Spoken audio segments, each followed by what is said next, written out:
time. And this guest that we'll have is a former colleague of mine.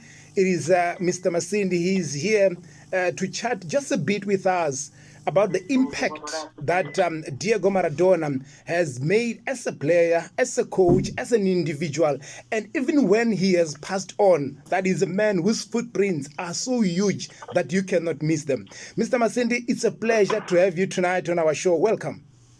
Well, it's also a pleasure from my side, and I want to thank you for having afforded me this opportunity to share a bit of what probably I know or I've heard or I might have heard about the legend, the icon who has just passed on. Well, let's start with his trade. He was an artist of note in the field of play. Some would say he made the football speak. Some will say the football obeyed him and did exactly what he wanted. When you watched, when you spoke about him with others and the analysis and what you have heard, what can you share with us with regard to what you could do in the field of play?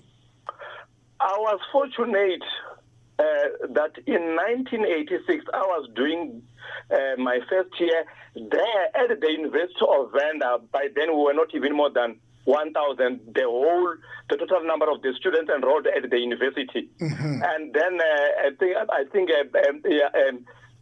when the university went on recess, which was somewhere at the end of June, because almost every holiday I used to be in Johannesburg doing some student vacation work.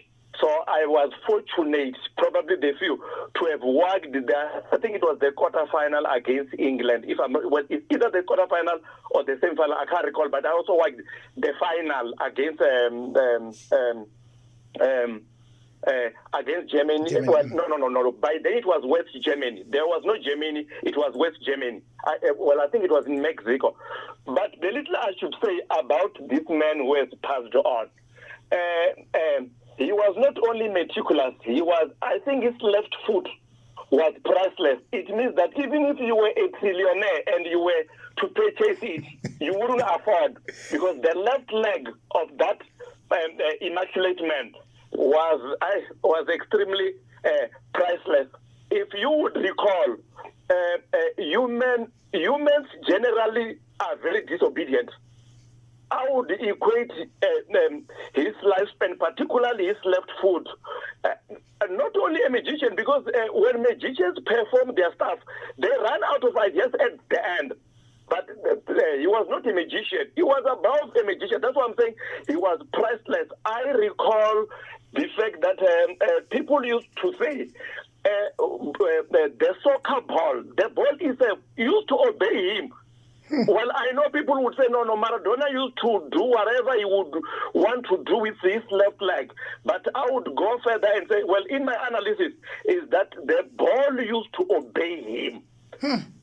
Which is... If you look, well, generally, people are by nature very disobedient. That's why some people are in jail. It's a symbol and a sign of disobedience. But when the ball obeys you, well, it gets into the net. If it disobeys you, it hits the crossbar or it flows over. So with Maradona, the ball used to obey him. The whole country, Mr. Masindi, is shattered by his death. My brother, shattered is an understatement. The whole world is in agony. They are agonizing. I must indicate just before, well, I'll go back. People must remember that yesterday when he was being buried, before he could be buried, one of the employees of the funeral parlor wherein he lay in state, she got fired because she took a pic of herself next to his coffin. Thereafter, she didn't go before a DC. No, you found guilty and summarily dismissed there and there. I don't think should even qualify for an appeal in any court. Well, of that particular land. But having added that spice or two, dear TJ, your colleagues, the other listeners, I think Maradona was out of this world. We should recall that during those times there were no VAR. I think even if there was VAR, in the case of the hand of of the hand of God, I think VAR would probably not even have picked up that. Because even in that, the skill that he used there, that's why that hand was even termed the hand of God. That is one man on earth who managed to borrow God's hand for a split second, use it, and then take it back to heaven. And I think in if I recall very well exactly, in 1988 when I was doing my third year at the University of, and I think Holland won €1. People recall that Maradona played for Sevilla. Well, it was the last team. After 1986, he then went to. He played for Barcelona, for Napoli. But people should remember that by the time he joined Barcelona, that was a world record at that time. And I think it was $5 million, if I recall very well. But when he joined Napoli, it was $9 million. Remember, it was a record at that time. Of course, you wouldn't equate that with the move of maybe Gareth Bale, whoever. But at that time, that was a world record. That man, I think one would sum it up by saying he would make football talk. I think if I were in Argentina, if you wouldn't cry upon his death, we should take you for psychometric assessment. Masindi, it was a pleasure talking to you. The way, of course, you have brought it down so nicely to us, your experience.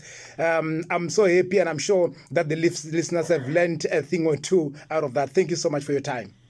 I am indebted to your station, TJ. Thank you so much. Nah.